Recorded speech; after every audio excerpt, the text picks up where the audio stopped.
So as we unpack this topic, I want to talk about first what a handbook is. And that may mean different things to different people, even if we asked our listeners today. But Paul, what are your thoughts on that? What is a handbook? Well, Miss Jenny, the fact that your school or the fact that you went back to your handbook and tried to do something with it and improve it is not normal. Most people have a handbook that they've had since the 1960s, when the school started, and they adjust the dress requirements back and forth to minimize conflict, but not Right. Whatever the necessarily. trend is. Yeah, exactly. So we're gonna let them wear hoodies, necklaces. Right. How should the hairstyle be? And so, if I could maybe add one more pearl to the first part of it, and then get to what you asked. Sure, I'm sure. also in Illinois, and our state is sending down edicts when it comes to our expectations. So, let's say if we have a hair expectation in our school, the state says we're no longer allowed to have that, Oh, wow. or we can lose our recognition as a school. And so we had to decide who we are. And if I could quote Carl Truman, and I think he's really helpful here, and he wrote a book called Strange New World. And he says this: where once the world was fixed, and therefore I needed to find my place within it, a place that was itself rather fixed. It's now its lack of fixity inclines me to think that the world can actually be shaped to my will. And then he says a little later in the paragraph, to put it bluntly, the modern cultural imagination sees the world as raw material to be shaped by the human will. And so that's kind of the expectations that young families bring in. I get to shape it. You don't get to kind of put parameters on me.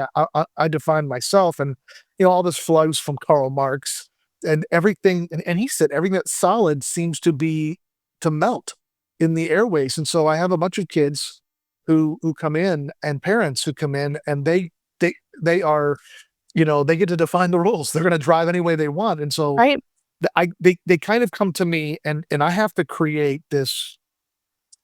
And at heart, I'm a pastor, but I kind of been pushed into education based on what God's called me. And so I've got to create this setting whereby people can learn, and whereby it's safe, and whereby I'm also promoting Christ likeness. And so I have to accomplish that. And I asked myself, what is a rule book to do? Like, what do I want to accomplish by it? What is it supposed to be? And I think a handbook is best defined by what it's not. It's not to change the heart.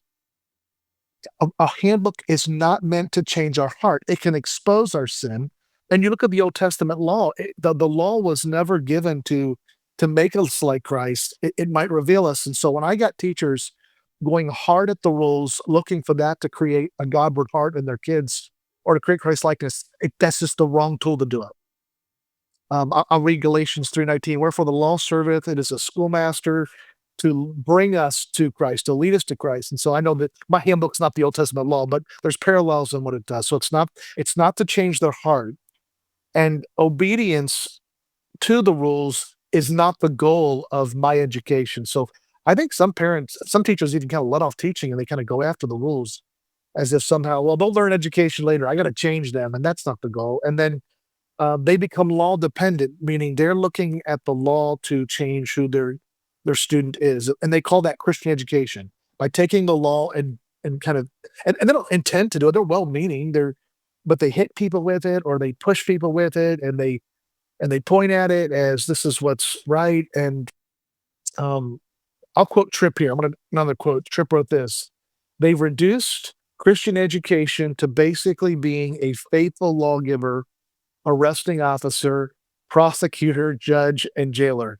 It's basically a body of rules followed by threats of punishment.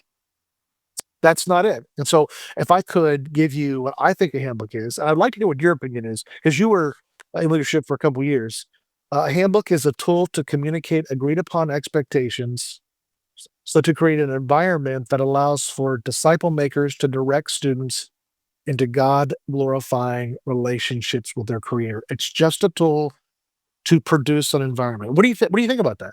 No, I totally agree. Some of those things, and I want to talk more about this later. I mean, there's different types of things that go into a book. Some things are just so we can move that many people in one building at one time. We have to have some order. Yeah. And there are some things that challenge their character, so we have different things there, but I love that's a great definition. Yeah. And I'm sure we'll talk about this. It may not be exactly what they do at home. This is an organization, so we have there's a lot that goes into that, but I love that. It's not, here's a set of laws, and if you keep this, you will go to heaven. That's not what we're looking for here. So I'm glad you pointed that out starting out. Sorry, keep going. Well, I would say Kerry Schmidt, he's a popular teacher and Yes. a a friend of mine, and I heard him speak on this, and it really resonated with me because I was like, yes, that's what I think. On this point, we've got to be very careful as Christian educators to disconnect godliness, salvation, holiness with rules that are just meant to create an expectation and environment for learning. Correct. If we Absolutely. don't, if we don't do that, our kids, especially kids that are not from our church, look in and say, "You think that it's holy to wear that?" And I'm like, "I don't even wear that on most days." Yes. Boy, we could have that conversation all day long for sure. Brought to you by BJU Press.